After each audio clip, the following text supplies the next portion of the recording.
Čakštelė šakelė, purptelės paukštelis, nukris nuo medžio sniego gniužtelė, kiškeliai būdavo, širdelė iš baimės sudreba. Nusibodo man bijoti, todėl šiandien aš nieko nebijau, visai nebijau, nebijau ir tiek. Visi klausos, kaip drąsuolis skiriasi, klausos ir galvas kraipo. Taip, kiškis nebijo. Ar gali kiškis nebijoti? Negirdėtas daiktas, kad kiškis nebijo. Klausyk, tu iš debačių, aš tu ir vilko nebijai. Ir vilko nebijau, ir lapio nebijau, ir meškos nebijau, nieko nebijau. Čia jau visus juokas paėmė. Oi, mums ta naujiena lapės nagai. Labai jau aštrus tų vilkų dantis. Tai juokinga, tai smagu.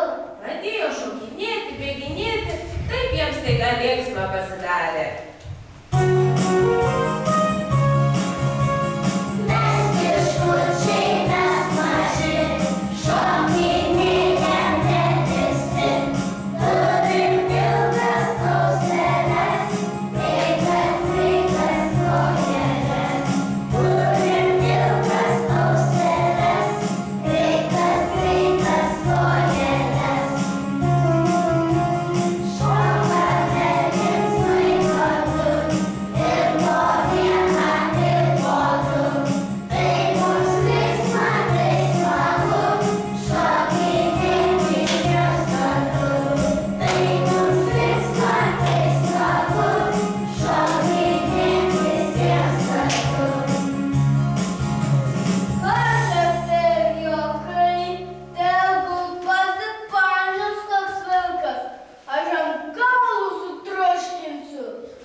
Vilko vardą mini, o vilkas jau čia.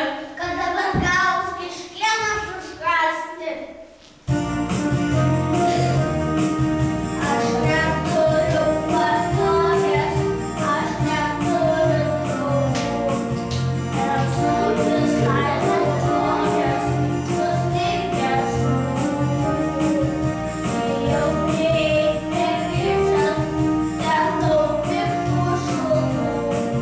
O kaip skaniai sulyčiau kiškelių.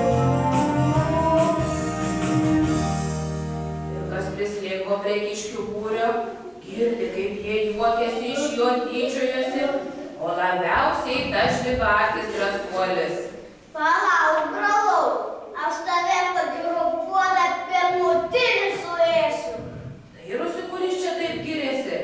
Tas drąsuolis net ant kelmo užsiropštė, pasistiebė ir ėmė šaukti. Klausykit jūs, baikštuoliai, žiūrėkit į mane, aš jums parodysiu. Tik staiga jam liežuvis sustingo, jis pamatė baisias vilko akis.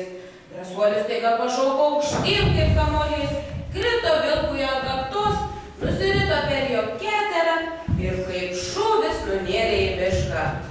Bėgo drąsuolis, kol visai pailso. Oi, kaip vargau, visai kojų nusivariau.